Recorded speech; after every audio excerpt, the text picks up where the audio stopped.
tuna hian M.Kawnpui Congress candidate Premo Kanti Chakmaro Tlan Meka Masaberami Pusingun Lian Chungani MLA ang Tleh West BL2 M.Kawnpui hian CM Nilai le Congress candidate Premo anin bei meka Congress hi aboru ka thokop me tundin muna ne na chang tur pon beise ber ani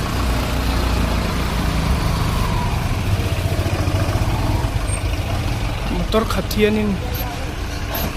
Congress worker so am chu an khat yak me hai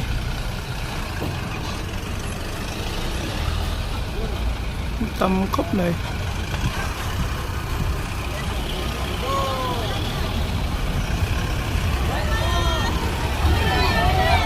Tlan dễ lệ thật hết tập anh đi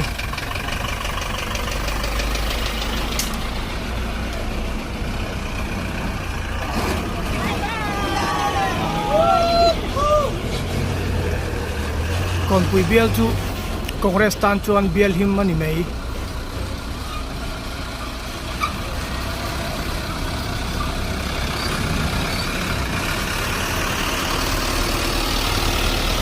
Congress boru ka thale mấy con Pui chuan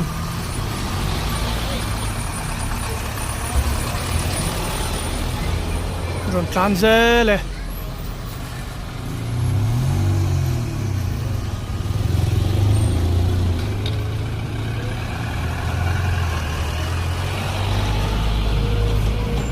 tuần hi chỉ khâu lưỡi trong Kawnpui public meeting ni tu ra nia ti zat mai Congress worker san lo kala ni Pui takani Jama kono kali thawat jama aro kon